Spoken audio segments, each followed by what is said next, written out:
The New York Jets interviewed a polarizing candidate for their GM spot. We're going to get into it. What's up, Jet fans? Matt O'Leary back with another video. Today, we're going to get into the New York Jets interviewing Thomas Dimitroff for their GM position, their open GM job.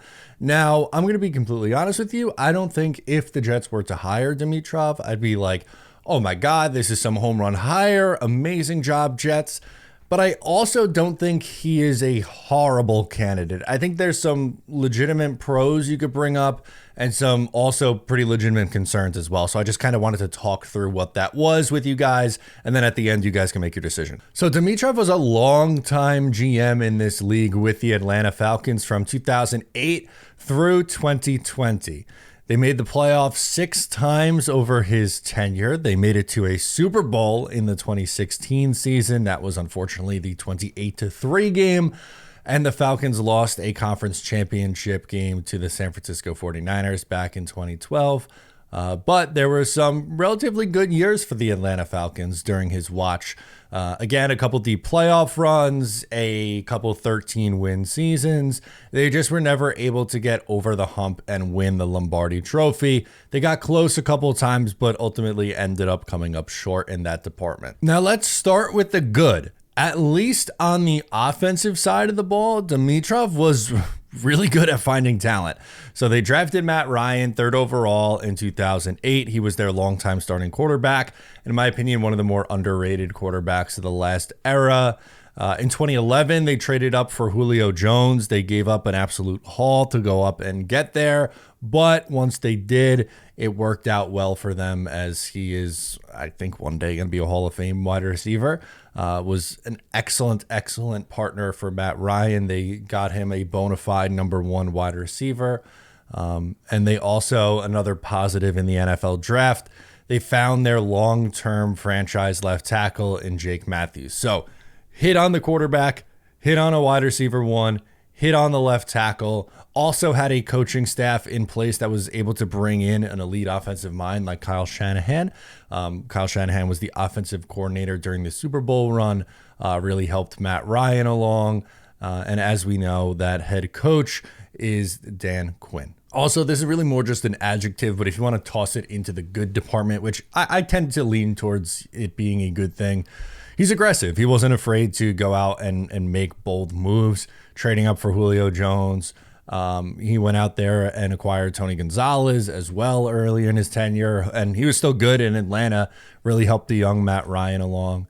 So I would qualify that as a good trait. The bad, unfortunately, his legacy and probably why the Falcons never were able to win was he could not build a defense, or more specifically, a defensive line. They swung and missed in free agency on guys like Ray Edwards and Dante Fowler. If you go into the NFL draft portion, Vic Beasley had a good rookie year, but ended up being a miss. Jet Tack McKinley, he was a 2017 draft pick for them. Clearly didn't work out. To his credit, though, maybe his best find on the defensive line, Grady Jarrett, ended up being a steal in the 5th round of the 2015 NFL draft. But ultimately, I think the biggest part of his downfall was not being able to build out a consistent year-over-year defense. They were always struggled, and if you remember that era of watching the Atlanta Falcons, it felt like they were getting into shootouts every week. And how they won games where they put up a lot of points on offense. And there are multiple years over his tenure where they were a good top half of the league offense. Defensively, though, it was much more rare to see them in the top half of the league, and they had defensive-minded head coaches for a couple times. You know, Quinn was a defensive-minded head coach. Mike Smith before him, defensive-minded head coach, and they just were not able to get that side of the ball right. So again, maybe things changed for him in his second go-around. Maybe he learned from some things, but there are some legitimate, again, red flags for his roster building, and specifically on the defensive side of the ball and the draft. I think, again, if you want to look at the offensive side, he had a lot more success on the offensive side of the ball in his tenure than he did have on the defensive side.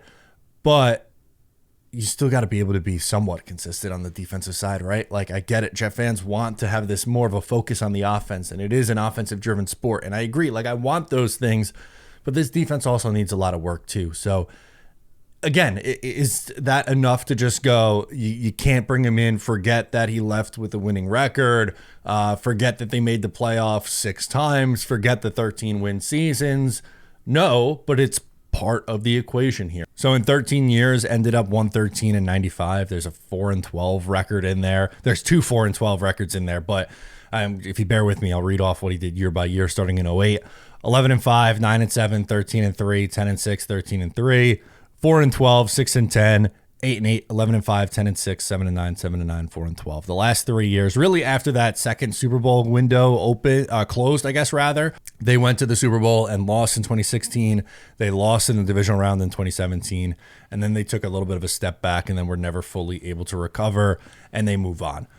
Something that is a little bit of a positive is when they took a turn downward in 2013 and 14, he was able to build it back up again, which that's been an issue for Jets GMs, is when they have success.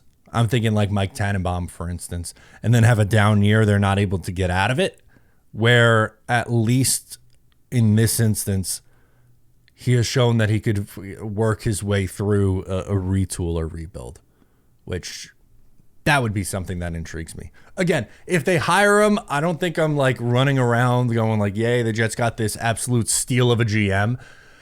But I think you could do a lot worse too. I'm lukewarm on it. That's about the best that I could describe it. I think I am lukewarm on Thomas Dimitroff, but I want to hear from you guys. What do you think down below in the comments? I'm Matt O'Leary. Subscribe if you're new, and I'll catch you next time.